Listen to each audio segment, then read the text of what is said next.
안녕하세요. 천지민 변호사입니다. 최근에 학생 비자와 졸업생 비자와 관련해서 앞으로 강화된 내용이 새롭게 발표된 것이 있었죠. 그와 관련해서 최근에 급격하게 비자 거절의 수가 늘어난 것으로 알고 있고요. 또 수많은 유학생들과 유학원 업체들에서 비자 거절과 관련해서 도움을 요청하는 연락을 많이 받았습니다. 그래서 오랜만에 이와 관련한 내용으로 영상을 준비하게 되었습니다. 작년부터 학생 비자 심사가 강화될 것이라는 얘기는 계속 나오고 있었는데요. 2024년 3월 23일을 기점으로 해서 새롭게 강화된 심사 수칙이 발표가 되었습니다. 이는 코로나 이후에 급격하게 늘어난 유학생 또는 임시비자 체류자들의 수를 조정하기 위한 발표라고 하는데요. 한마디로 말해서 급등한 렌트비와 물가 등에 대한 원인을 해외에서 유입된 임시비자 체류자들의 탓으로 돌리는 그런 행동으로 보여주고 있는 셈인 거죠. 작년 중순 이후에 접수된 학생비자 신청서를 시작으로 해서 비자 결과가 아직까지 나오지 않고 계속 지연되고 있는 케이스가 상당하고요. 또 이제 와서 몇 달 만에 막대한 분량의 추가 증빙자료 요청이 들어오고 있는 상황입니다. 그래서 이와 관련해서 어떠한 심사 규칙이 새롭게 발표되었는지와 이에 대해 대처할 수 있을 방법 등에 대해 오늘 영상에서 다뤄보도록 하겠습니다. 우선 학생 비자를 심사하는 데 있어서 기존에는 GTE라는 방식을 채택하고 있었습니다. 이게 뭐냐면 Genuine Temporary Entrant라고 해서 이 사람이 호주 내에서 학업을 마친 후에 본국으로 돌아가는 것에 집중을 했다고 볼 수 있습니다. 다시 말해서 임시비자로서 학업을 마칠 것이냐는 것을 입증을 했으면 됐고요. 다만 이제 앞으로는 Genuine Student Test라고 해서 이 사람이 진정으로 호주 내에서 학업 목적으로 체류를 하는 것이냐, 이 부분을 심사하겠다는 것입니다. 그래서 예전 같은 경우는 우리가 비자를 신청을 할 때 비자 신청서에는 간단하게 신상 정보만을 기재하고요. GTE 스테이트먼트라고 해서 일종의 학업 계획서를 작성해서 따로 제출했었습니다. 이 학업 계획서 안에 내가 왜 이 과정을 선택했고 왜 이 학교에서 공부를 할 건지, 그리고 공부가 끝나면 본국으로 반드시 돌아갈 것이다 라는 등의 내용을 장황하게 진술서 형태로 작성을 해서 제출을 했었습니다. 그렇지만 이제 앞으로 변경된 방식 하에서는 이것을 진술서로 쓰는 것이 아니라 비자 신청서 자체 내에 이민성에서 신청자에 대해 궁금한 부분을 직접적으로 질문에 넣었고요. 이에 대한 답변 형식으로 비자를 신청하도록 변경되었습니다. 다시 말해서 기존에는 진술서 형태로 내가 알아서 쓰고 싶은 내용을 작성해서 제출했던 건데, 앞으로는 이민성이 질문하는 것에 대해서 합리적으로 이민성을 이해시킬 수 있도록 답변을 적을 수 있어야 한다는 것입니다. 그리고 과거에는 한국 여권 소지자의 경우는 증빙자료가 간소했었습니다. 앞서 말씀드린 대로 이제 공부계획서 작성하고요.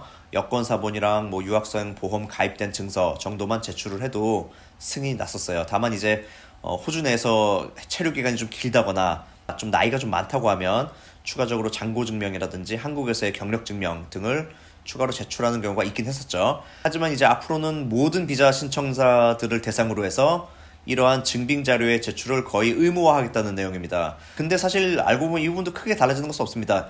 예전에도 한국 여권 소지자들만 간소했던 거지, 사실 그 외에 동남아 국적자들 같은 경우는 원래부터 증빙해야 하는 서류가 좀 복잡했었고요. 그 서류를 그대로 지금 와서 이제 요청을 하는 것입니다. 근데 이제 여기에 한국, 일본, 대만 등의 일종의 우수 여권 소지자들에게까지도 그 불똥이 튀어서 이 서류를 다 제출하라는 거죠. 특히나 이것은 이제 우리가 흔히 얘기하는 비즈니스 컬리지, 비자 학교라고 표현하는 학비가 비교적 저렴하고 학업이 손쉬운 학교 과정 등을 대상으로 심사하는 것이라고 생각되고 있습니다.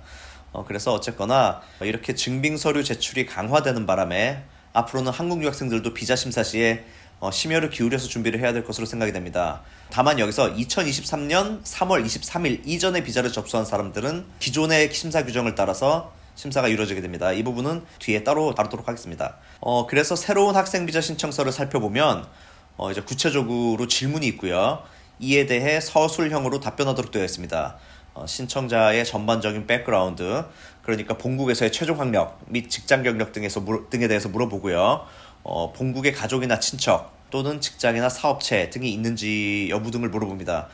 이것은 우리가 본국에 어떠한 유대관계가 남아있는지를 확인하기 위한 거고요. 가령 본국에 내가 가족이 아무것도 없고 남아있는 직장이나 자산도 없다, 이렇게 할 경우에는 순수 학업 목적이 아니라 호주에 아예 정착하기 위함이라고 간주하겠다, 이런 얘기가 되겠죠. 그러니까 본국에 나의 흔적이 아직 많이 남아있다는 것을 증명하는 게 유리하겠죠. 그리고 호주에서의 학업 목적, 그리고 내가 등록한 학교와 학과를 선택한 이유 등에 대해서도 물어보고요.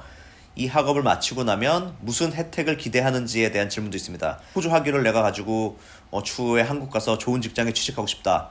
이런 정도의 답변으로는 이민성 심사관을 만족시키기가 어렵습니다. 내가 한국에서 과거에 예를 들어서 해외 영업 쪽으로 직장 경력이 좀 있었는데 이와 관련해서 앞으로 내가 내 영업직 경력을 더 향상시키는데 구체적으로 도움이 될 것 같아서 호주에서 마케팅 학과 유학을 한다라든지 이런 식으로 조금 더 구체적으로 개연성을 증명할 수 있어야 됩니다. 그리고 호주에서 학업을 유지하기 위해서는 구체적으로 자금이 얼마나 준비되어 있는지 또는 본국의 가족들이 나를 재정적으로 얼마나 지원해 줄 수 있는지 등에 대해서도 답변을 할 수 있어야 되고요. 과거에 호주에서 어떠한 공부들을 했는지도 모두 기재를 해야 됩니다. 가령 너무 오래 체류를 했다거나 과거에 공부한 학교로부터 받은 졸업장이 하나도 없다거나 이렇게 하면 아무래도 정상적인 공부를 하는 유학생으로 보기가 어렵겠죠.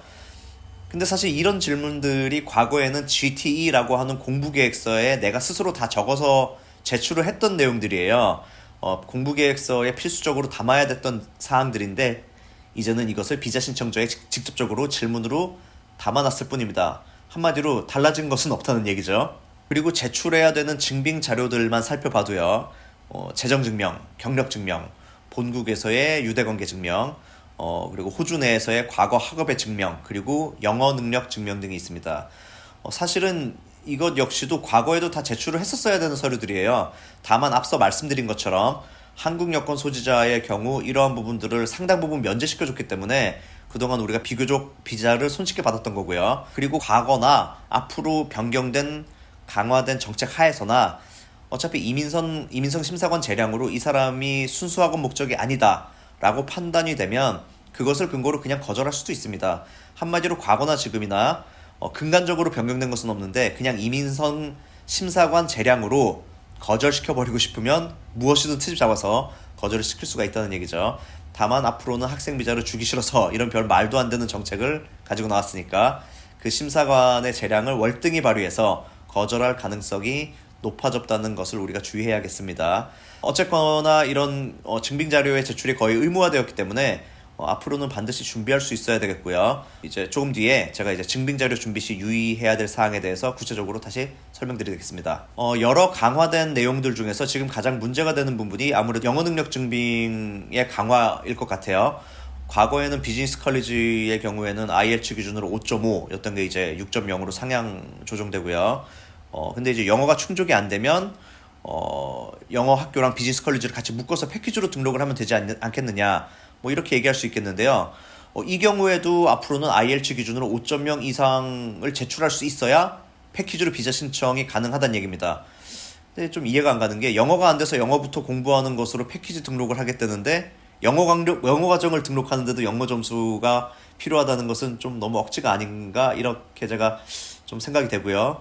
이 부분은 개인적으로 좀 수정이 필요하다는 의견입니다. 그러면 IELTS 5.0도 없으면 어떻게 하느냐? 이런 경우는 영어 과정부터 패키지로 등록하는 것도 허용되지 않고요. 단순히 영어 과정만 단독으로 등록해서 학생 비자를 신청하는 것만 가능합니다.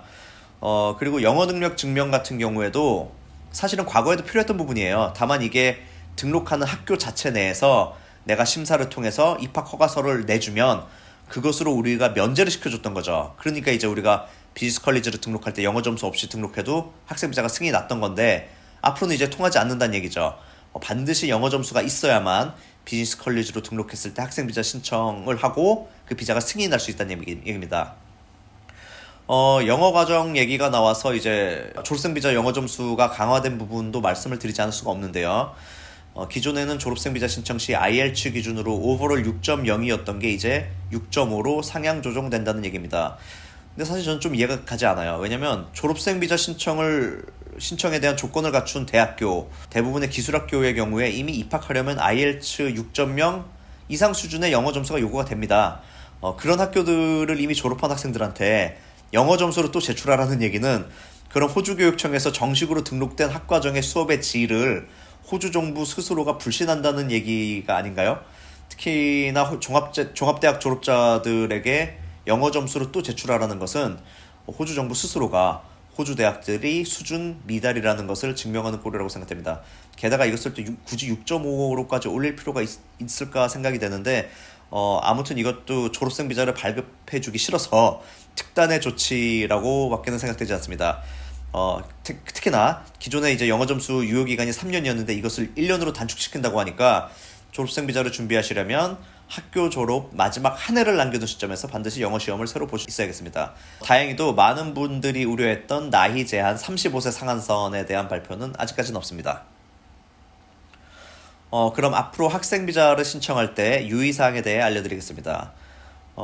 우선 본국의 학력 그리고 경력과의 개연성입니다. 내가 한국에서 고졸이다 또는 뭐 전문대나 종합대학 졸업이다. 그리고 사회에 나와서는 어떠한 일을 했었다는 것에 대해서 답변하게 되어 있습니다. 그리고 그 한국에서의 학력이나 경력이 호주에서 내가 하려는 공부와 어느 정도 개연성이 있는지를 증명해야 합니다. 가령 내가 한국에서 뭐 종합대학에서 음악을 전공했고 음악 교사로 몇 년간 경력이 있는데 갑자기 호주에 와서 자동차 뭐 정비학과로 공부를 하겠다. 이런 경우는 개연성이 너무 없잖아요. 이럴 경우는 아무래도 비자 승인에 불리할 수가 있습니다. 따라서 개연성이 너무 없는 것보다는 약간의 개연성이 있는 것이 좋을 것 같고요. 만일 그래도 개연성이 없는 학업을 선택을 해야만 한다면 왜 이 학업을 꼭 해야 되며 이 학업이 나에게 앞으로 어떠한 베네핏을 줄 것인지에 대해 이민성 심사관한테 설명하고 설득을 할 수 있어야겠습니다. 그럼 반대로 내가 한국에서 조리학과를 나와서 뭐 요리사로 수년간 일을 했는데 여기 와서 지금 또 요리학교로 등록한다. 이럴 경우에는 개연성이 또 너무 깊다고 할 수도 있습니다. 이런 경우도 이민성의 트집을 잡겠죠. 네가 이미 그 정도로 프로페셔널인데 굳이 같은 공부를 여기 와서 또 할 필요가 있느냐 뭐 이런 식으로요. 그렇기 때문에 개연성이 너무 깊어도 좋지 않습니다. 그리고 잔고증명의 제출도 이제는 의무화되었다고 보시면 됩니다. 그리고 잔고증명의 제출도 이제 의무시 되었다고 보셔야 됩니다. 잔고증명 금액은 내가 등록하는 학과의 종류 그리고 부양가족이 있는지에 따라서 달라질 수 있는데요. 예를 들어서 그냥 간단하게 비즈니스 컬리지를 등록하는 싱글 신청자다라고 할 경우에는 연간 약 3만 불 이상의 잔고를 증명해야 합니다. 이것은 호주 계좌여도 되고요. 한국 계좌여도 됩니다. 다만 이게 운이 없으면 이민성에서 지난 6개월치 뭐 또는 12개월치 내역서를 통으로 제출해라 이렇게 요청이 들어올 수가 있습니다. 이럴 경우는 만약에 지난주에 내가 갑자기 친구한테 돈을 빌려서 뭐 3만 불을 입금했다 라든지 그렇게 할 경우는 이게 자금의 출처를 트집을 잡을 수도 있습니다. 그래서 이런 부분 주의가 필요하고요. 가령 내 계좌에 돈이 없다고 할 경우에는 내 배우자 또는 뭐 부모님이 대신 재정 증명을 해줄 수도 있습니다. 다만 이러한 경우에는 단순히 이제 내 가족들의 계좌에 얼마가 들어있음을 증명하는 게 아니고 12개월치에 대한 소득 증명을 할 수 있어야 됩니다. 그리고 또 가장 중요한 것은 코스 돌려막기식의 장기 학생 비자 연장이 이제 아주 위험합니다.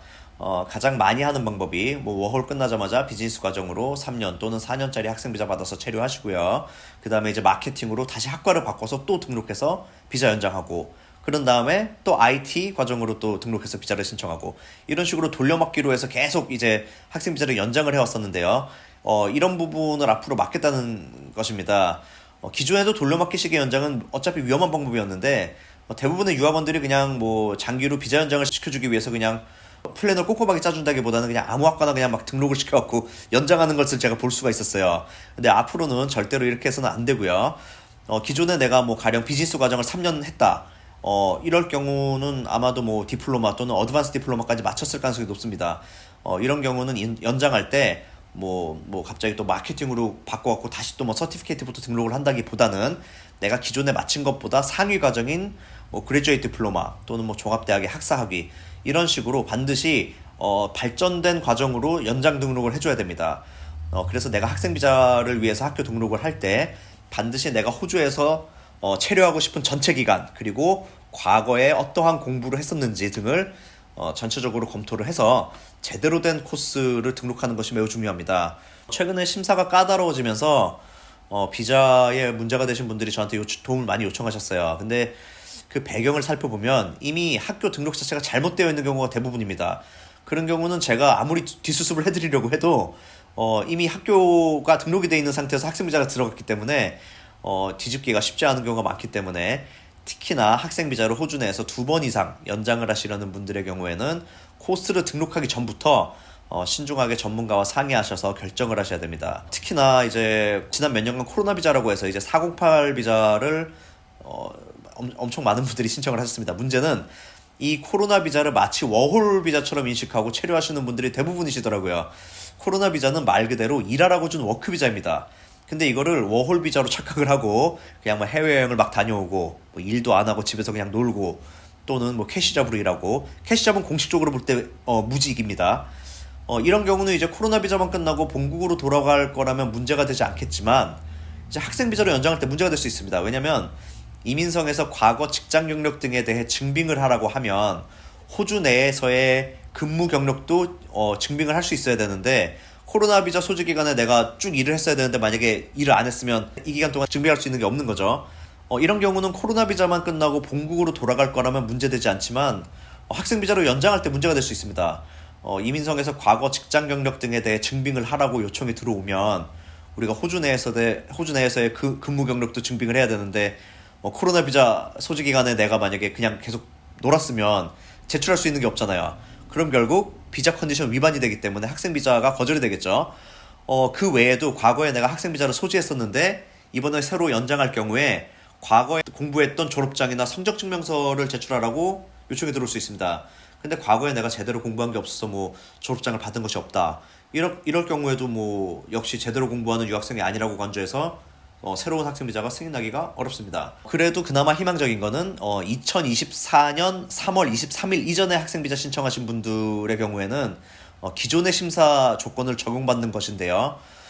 근데 여기 지금 이제 왼쪽에 보시면 이것은 작년에 비자를 신청하신 분입니다. 근데 이제 최근에 이민성으로부터 추가 자료 제출 요청을 받은 건데요. 이 내용을 살펴보면 이번에 새로 발표된 강화된 조건 하에서 요구하는 것들이랑 별반 다를 게 없어요.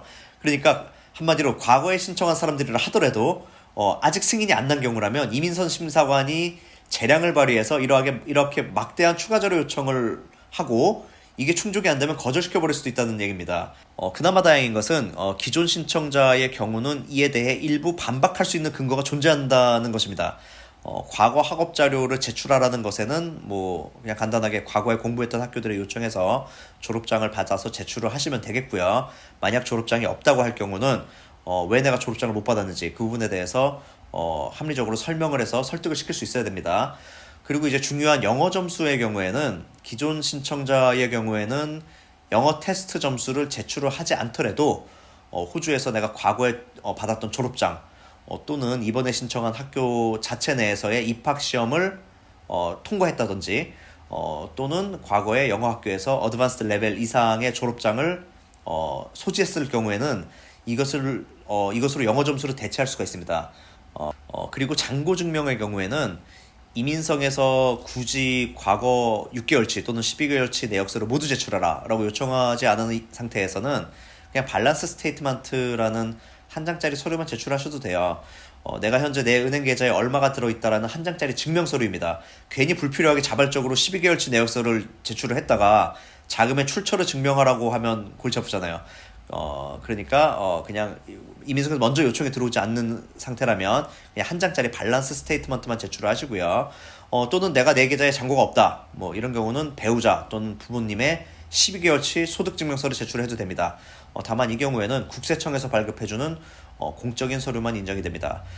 그럼 만약에 지금 이렇게 추가 서류 요청 제출 요청이 들어왔는데 내가 이걸 다 충족을 할 수 있다고 하면 어떻게 되냐, 뭐 궁금해지겠죠. 가령 과거 졸업장도 다 받고 영어 점수도 있고 잔고 증명도 충분하고 요청한 서류가 다 제출이 됐다고 칠게요. 그럼 비자가 승인나느냐? 그것도 아니에요. 다 제출을 해봤자 어차피 이민성 심사관이 자기의 재량권을 발휘해서 지금 네가 이제 순수한 유학생이 아닌 것 같다 이러면 어차피 거절을 할 수가 있습니다. 그럼 지금 이 고객분 같은 경우도 이제 요구되는 서류가 모두 충족돼서 다 제출이 된 상태거든요. 과연 앞으로 결과가 어떻게 나올지 좀 지켜봐야겠습니다. 그러면 앞으로는 학생비자를 어떻게 신청을 해야 하느냐? 먼저 학생비자를 신청을 하려면 영어 시험을 무조건 보셔야겠습니다. IELTS가 됐든 PTE가 됐든 일단 시험을 그냥 보세요. 점수가 얼마나 나오든 그것은 중요하지 않습니다.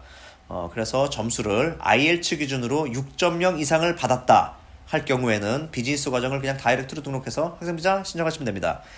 근데 만약에 내가 6.0을 받지 못했다. 그렇지만 5.0은 넘겼다 할 경우에는 영어 과정이랑 비즈니스 컬리지를 패키지로 같이 등록해서 비자 신청이 가능합니다. 영어 과정을 3개월 또는 6개월을 같이 등록을 하시면 됩니다. 근데 내가 IELTS 기준으로 5.5도 안 된다 할 경우에는 부득이하게 일단 영어 과정만 단독으로 등록해서 학생 비자를 신청해야 됩니다. 그러니까 영어 과정을 뭐 짧게는 6개월 또는 뭐 1년이나 1년 6개월 이렇게 넉넉하게 등록을 해서 학생 비자 일단 신청을 해서 받으시고요. 학생 비자 소지 기간 동안에 영어 시험을 계속 준비를 하셔서 IELTS를 5.0 또는 6.0을 받으셔서 다음 학생 비자 연장을 준비를 하셔야겠습니다. 그렇다면 만약 내가 학생 비자가 거절이 됐다 할 경우에는 네 가지 대처 방법이 있습니다. 첫 번째로 거절 사유를 확인한 다음에 부족한 자료를 보강해서 다시 신청하는 방법입니다. 다만 이 방법은 현재 내가 가진 비자가 만기일이 남아있어야 가능합니다. 기존의 비자가 이미 만기돼서 브리징 상태였을 경우에는 이 방법은 신청이 불가능합니다. 두 번째로는 다른 가능한 비자로의 전환입니다. 가령 내가 경력이나 예전의 학력 등이 충분해서 기술 이민 신청이 가능하다고 할 경우에는 다른 비자를 신청을 하시고요. 또는 내가 호주 내에서 파트너가 있을 경우에는 그 파트너의 비자에 묻는 방법이 있습니다. 파트너가 뭐 반드시 영주권자, 시민권자여서 영주권을 신청하는 게 아니라 하더라도 뭐 가령 내 파트너가 학생 비자가 넉넉히 남아있다라고 할 경우에는 거기에 동반가족으로 붙여서 신청을 할 수가 있습니다. 하지만 이 경우에도 내가 기존에 소지한 비자 만기일이 아직 남아있어야만 가능할 수가 있습니다. 그리고 다음으로는 AAT 재심기관의 리뷰를 신청하는 것입니다. 이거는 내가 비자 거절일로부터 21일 이내에 신청을 할 수 있고요. 억울하게 거절됐다고 판단될 경우에는 리뷰를 통해서 결과를 뒤집을 수가 있습니다. 요즘에 하도 거절률이 높아서 리뷰 신청 건수도 좀 막대할 것이라고 예상이 됩니다. 이럴 경우 이게 결국 사회적 문제가 되지 않을까 조심스럽게 생각이 되기도 하고요. 준비를 잘만 하면 리뷰에서 결과를 뒤집을 가능성도 꽤 있다고 생각이 됩니다. 마지막으로는 본국으로 그냥 출국을 했다가 다시 이제 비자 신청을 준비해서 본국에서 오프쇼로 신청하는 방법이 있습니다. 하지만 이거는 별로 제가 추천드리는 방법은 아닙니다. 오프쇼 신청은 심사가 더욱 까다롭기 때문에 다시 거절할 확률이 높습니다. 어쨌거나 앞으로 강화된 심사 규정에 따라 학생 비자는 한번 거절되면 회생하기가 매우 어렵습니다. 그래서 앞으로는 학생 비자도 신청을 하시려면 반드시 처음부터 꼼꼼하게 준비를 하실 수 있도록 하셔야 될 것 같고요. 오늘 영상은 여기서 마치도록 하겠습니다. 감사합니다.